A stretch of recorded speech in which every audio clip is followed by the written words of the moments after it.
Hello everyone, welcome to MM academy. Now Pakistan ने जम्मू कश्मीर का जो डिलिमिटेशन रिपोर्ट है उसको रिजेक्ट कर दिया है और उनका ये कहना है कि भारत में जो कश्मीर में मुस्लिम रह रहे हैं उनको भारत सरकार कमजोर करना चाहती है। इसी वजह से भारत सरकार ने डिलिमिटेशन को जो है फॉर्म किया हुआ है। नाउ आपको पता ही होगा कि 2019 में भारत सरकार ने आर्टिकल 370 को रिवोक कर दिया था।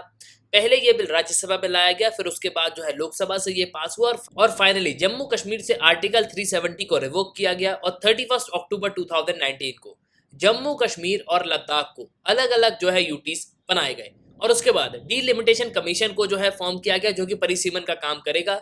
मतलब इक्वली एंड प्रॉपर रिप्रेजेंटेशन होना चाहिए जम्मू कश्मीर में। और इसी को लेकर रिसेंटली डिलिमिटेशन की जो फाइनल रिपोर्ट है वो यहाँ पे सबमिट करी गई और पाकिस्तान ने इस रिपोर्ट को रिजेक्ट कर दिया है। इस पे आपको आर्टिकल भी देखने को मिलेगा, Pakistan reject Jammu Kashmir delimitation commission report. और इस पे नवभारत टाइम्स का भी आर्टिकल है। कश्मीर में परिसीमन पर पाकिस्तान आंख बबूला, बताया मुस्लिमों को कमजोर करने की साजिश। तो एक्चुअली में डिलिमिटेशन होता क्या है, डिलिमिटेशन कब फॉर्म किया जाता है, और यूपीएससी के पॉइंट ऑफ व्यू से अगर आप देखोगे तो डिलिमिटेशन कमीशन जो है बहुत ही इंपॉर्टेंट है। आपको शॉर्ट एक क्वेश्चन जो है बिल्कुल देखने को मिल सकता है। तो काफी कुछ जो है हम इस वीडियो में डिस्कस करेंगे कि एक्चुअली में डिलिमिटेशन क्या होता है। और पाकिस्तान यहाँ पे कुछ भी बोलता रहता है, उसकी बात पर उतना ध्यान हमको देना नहीं है। तो काफी कुछ हम इस वीडियो में देखेंगे। उसके पहले अगर आप किसी भी एग्जाम की प्रिपरेशन कर रहे हो तो आप हमारे स्मार्ट कोचिंग तो कर सकते हो। आपको सिंपली करना क्या होगा, ऐप को डाउनलोड करना है, फिर आपको साइन अप करना है। आप 2 वीडियोस लेक्चर देख सकते हो जो डेमो लेक्चर होंगे। फिर आपको प्रोफाइल में जाना है, प्लान को परचेज करना है, कोर्सेज को एंजॉय करना है। एक ही सब्सक्रिप्शन में आप सभी कोर्स अवेल कर पाओगे और आप यहाँ पे पीडीएफ भी डाउनलोड कर सकते हो। इसके अलावा themmacademy.in ये हमारी वेबसाइट है, आप वेबसाइट पे भी लॉग इन कर सकते हो ना। फर्स्ट ऑफ ऑल तो आपको पता होगा कि 2019 में भारत सरकार जम्मू कश्मीर रीऑर्गेनाइजेशन एक्ट लेके आई थी। मतलब जम्मू कश्मीर और लद्दाख को 2 यूटीज में जो है डिवाइड कर दिया था। और इसके बाद कई सारे वीडियोस भी आए लद्दाख की तरफ से कि लद्दाख के लोग काफी खुश हैं कि हमको अलग यूटी जो है बना दिया गया है और इससे हमारा जो है काफी डेवलपमेंट होगा। लेकिन सबसे पहले आप ये समझ लो कि डिलिमिटेशन होता क्या है, परिसीमन क्या होता है। देखो, इसका सिंपली मतलब है एक प्रोसेस है जिससे जो बाउंड्रीज है उसको जो है यहाँ पे फिक्स कर दिया जाए। मतलब जो कॉन्स्टिट्यूएंसी की बाउंड्री है उसको हम जो है फिक्स कर दें जिससे प्रॉपर रिप्रेजेंटेशन हो पाए। मतलब मान लो अगर पॉपुलेशन 1 करोड़ है तो उस पूरी पॉपुलेशन को इक्वली डिवाइड करना है इक्वल कॉन्स्टिट्यूएंसी में। मतलब हर एक कॉन्स्टिट्यूएंसी में पॉपुलेशन का इक्वली रिप्रेजेंटेशन हो, इसलिए डिलिमिटेशन कमीशन को जो है फॉर्म किया जाता है। लेकिन अब आप यहाँ पे ये सोच रहे होगे कि इसकी जरूरत क्या है, पहले भी तो यहाँ पे कॉन्स्टिट्यूएंसी बनी ही थी, उसी पे चुनाव करा लेते। नहीं, ऐसा नहीं है। देखो, इसका मेन रीजन ये है कि प्रॉपर रिप्रेजेंटेशन होना चाहिए, मतलब इक्वल रिप्रेजेंटेशन होना चाहिए। इसके अलावा ज्योग्राफिकल जो एरियाज है उसका भी फेयर डिवीजन हो, मतलब प्रॉपरली तरीके से जो है यहाँ पे डिवीजन को डिवाइड किया जाए, ज्योग्राफिकल एरिया को जो है डिवाइड किया जाए। और इसकी वजह यह है कि किसी भी पॉलिटिकल पार्टी को किसी भी तरीके का एडवांटेज ना मिल पाए। और डिलिमिटेशन के लिए आपको भारत के संविधान में आर्टिकल्स भी देखने को मिलेंगे। भारत के संविधान में भी इसको मेंशन किया गया है।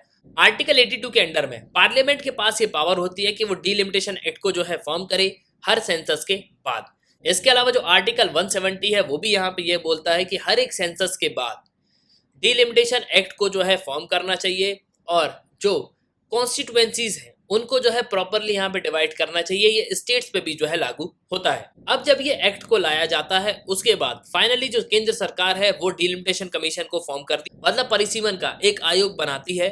और पहला जो डिलिमिटेशन कमीशन है वो प्रेसिडेंट ने जो है कैरिड आउट किया था 1950 और 51 में with the help of election commission of India. Delimitation commission act जो है ये 1952 में लाया गया। इसके बाद डिलिमिटेशन कमीशन को करीब 4 बार जो है सेटअप किया गया है, 1952 में, 1963 में, 1973 में और 2002 में।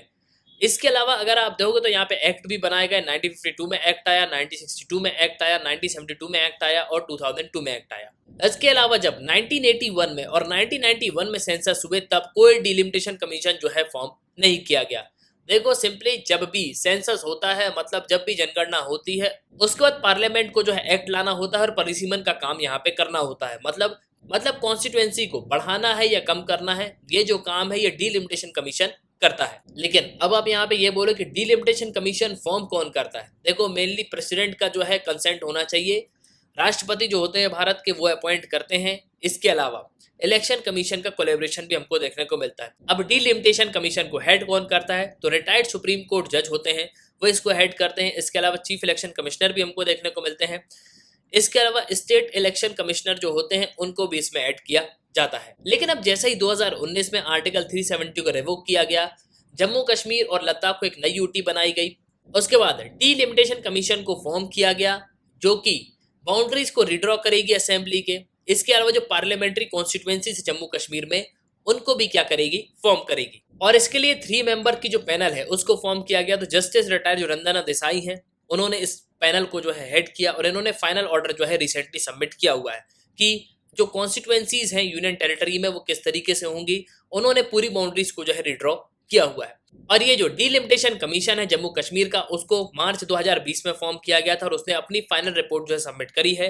तो इसमें जो 6 एडिशनल असेंबली सीट्स हैं जम्मू में उसको ऐड किया है। इसके अलावा एक कश्मीर वैली में भी आपको असेंबली सीट देखने को मिलेगी।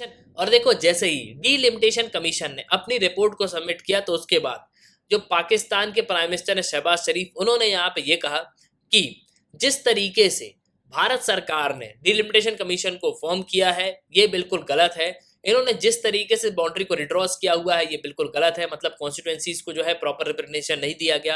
और इनका सिंपली ये कहना है कि जो लोग जम्मू कश्मीर में रह रहे हैं, जो मुस्लिम पीपल जम्मू कश्मीर में रह रहे हैं, उनको प्रॉपर जो है यहाँ पे रिप्रेजेंटेशन नहीं मिलने वाला।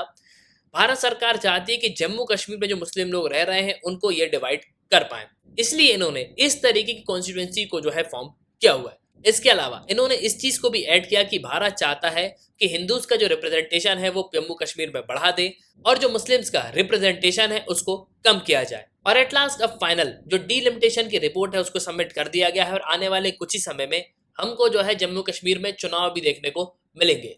तो एट लास्ट आई होप कि आपको जो है इस वीडियो में काफी कुछ जानने को मिला होगा। हालांकि देखो पाकिस्तान तो यहाँ पे कुछ भी बोलता रहता है, उसकी बात सुनने की इतनी जरूरत नहीं है, लेकिन delimitation commission exam point of view से अगर आप दोगे तो बहुत ज्यादा इंपॉर्टेंट है। तो एट लास्ट आई होप कि आपको जो इस वीडियो में काफी कुछ जानने को मिला होगा।